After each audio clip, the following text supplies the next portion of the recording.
China has long been a super buyer of U.S. soybeans, purchasing over half of U.S. exports last year alone, valued at $12.64 billion. But American farmers never imagined that Trump's inauguration would cost them their biggest customer. Following Trump's imposition of tariffs on China, Beijing suspended all purchases of U.S. soybeans. To date, the U.S. has not received a single order from China. With the soybean harvest season now underway, inventories are surging dramatically. American farmers have taken to social media to share images of mountains of beans, lamenting that there is nowhere for the crops to go. Even more alarming, the rapid rise in soybean stockpiles has sparked safety concerns. Recently, U.S. media reported that a soybean silo in Illinois collapsed under the weight of its nearly 816-ton load. Soybeans spilled out, kicking up clouds of dust as nearby residents fled in panic. The loud crash disrupted local power lines, though fortunately no injuries were reported.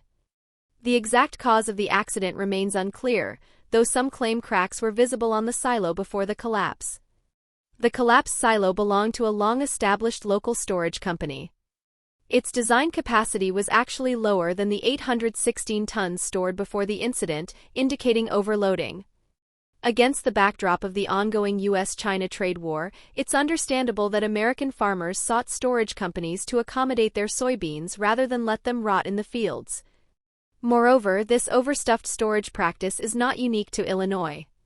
Over 60% of the state's grain silos have been in service for more than 30 years, and aging facilities are struggling under the weight of heavy inventories. While the immediate trigger for this silo collapse was aging infrastructure and inadequate maintenance, the underlying cause is closely tied to China's significant reduction in U.S. soybean purchases. China's imports of U.S. soybeans have now dropped to zero.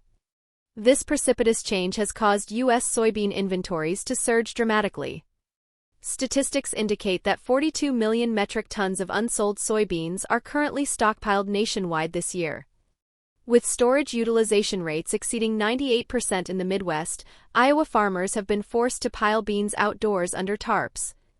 Simultaneously, the loss of the Chinese market has directly triggered a price collapse.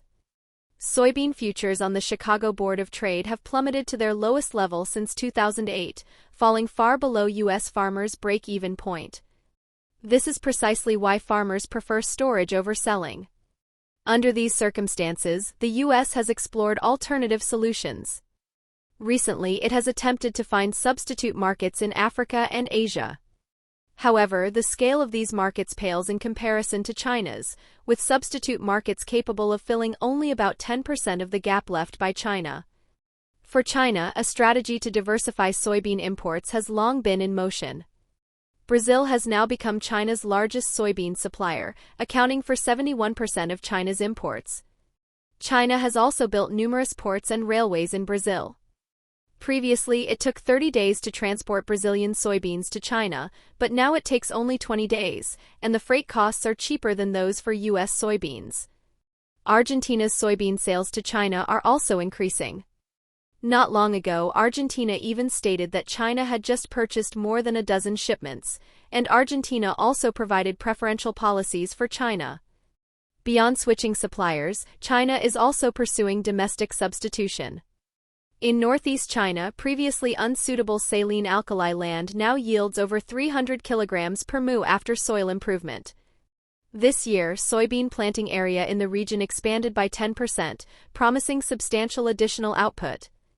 Additionally, China has established a 10 million ton national soybean reserve. Should imports face disruptions, these reserves can sustain supply for a period, eliminating any cause for alarm. Data indicates that in the first 9 months of this year, major Chinese grain ports like Qingdao and Ningbo saw an average of over 40 South American grain ships docking monthly, all loaded with soybeans. Meanwhile, the number of grain ships from the United States dropped to zero. For China, soybean purchases primarily serve not direct consumption, but the entire food industry ecosystem. Soybean meal is an irreplaceable protein source in livestock feed, supporting national meat consumption. Soybean oil is the most widely consumed edible oil. Seeing China's reduced soybean purchases, Trump even threatened, if China stops importing U.S. soybeans, the U.S. will halt edible oil exports to China. This is highly ironic. If the U.S. truly halts cooking oil exports, China might further reduce soybean imports to lessen its dependence. At that point, U.S. soybeans would become even harder to sell, stockpiles would swell further, and more grain silos might collapse, ultimately harming the interests of American soybean farmers and companies. More critically, approximately 500,000 U.S. soybean farmers are concentrated in the agricultural states of the Midwest and Central West. These regions have traditionally been key voting bases for Republicans and Trump. The trade dispute has already sparked strong discontent among farmers over lost profits. Polls indicate Trump's approval ratings have dipped in certain agricultural states. If this issue persists, it could directly undermine his political base. In summary, while the grain silo collapse is an isolated incident, it undoubtedly reflects the broader predicament facing the U.S. soybean industry. The core driving force behind it is the Sino-U.S. trade friction, which has caused China, the largest buyer, to withdraw, leading to imbalances in the U.S. domestic soybean supply chain and concentrated pressure. For Trump and the United States, the soybean impasse has escalated from a simple trade issue into a multifaceted crisis. Politically, it undermines the foundation of his administration. Economically, it deals a heavy blow to the agricultural sector. And strategically, it exposes the reality that the U.S. cannot unilaterally dominate everything within the global supply chain.